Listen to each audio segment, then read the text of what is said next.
Travelling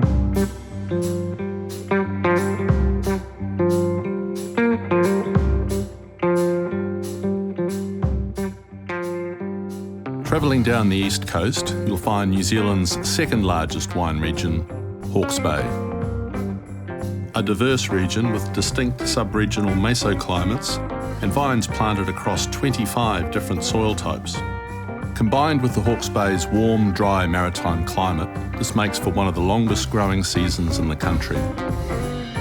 Hawke's Bay successfully produces some of New Zealand's most famed Bordeaux blends, Syrah and Chardonnay.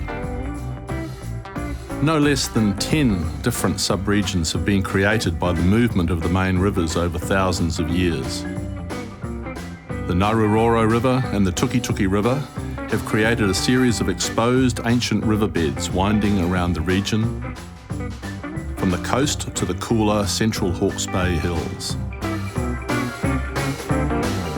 The Hawke's Bay's most significant and renowned region is the centrally located, low-lying gimlet gravels. As the name suggests, the soils are stony gravel with a thin layer of fine sand and exposed river stones at the surface, absorbing heat throughout the day and re-radiating it through the cool, clear nights.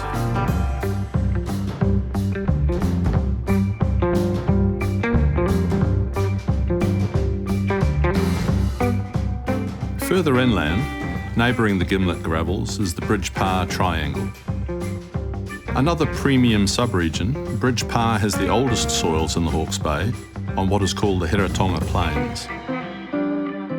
These low fertility, free-draining alluvial soils sit on a bed of red metal, distinct to the sub-region. The sub-region produces plush Bordeaux red blends and outstanding Chardonnay.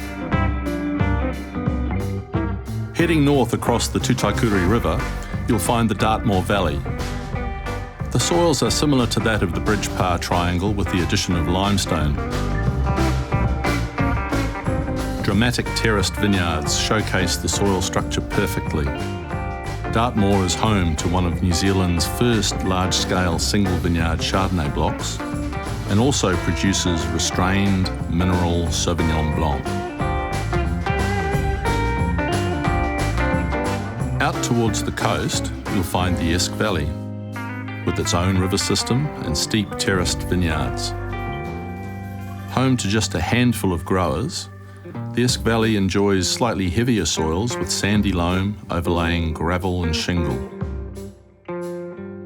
The story here is also centred around red blends with a fine tannin structure and age-worthy Chardonnay.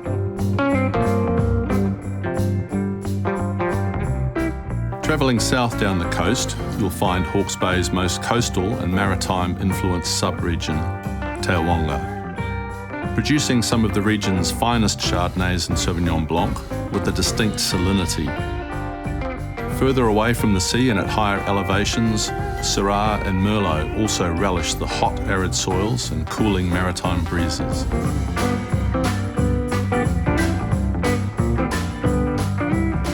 Inland from Tauranga, the Havelock Hills and stunning Te Mata Peak are made up of narrow terraces of alluvial limestone and greywacke.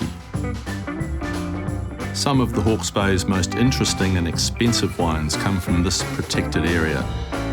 Syrah, Bordeaux blends and Chardonnay grow well on the elevated slopes, as well as deep, expressive Viognier.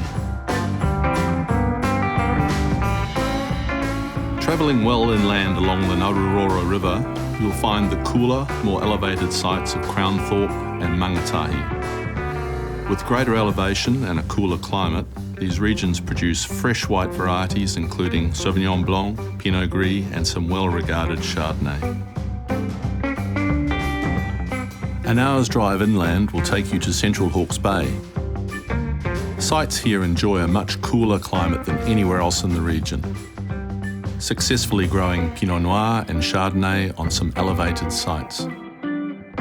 Much more limestone is present throughout the central Hawke's Bay, giving the wines a mineral edge and finesse.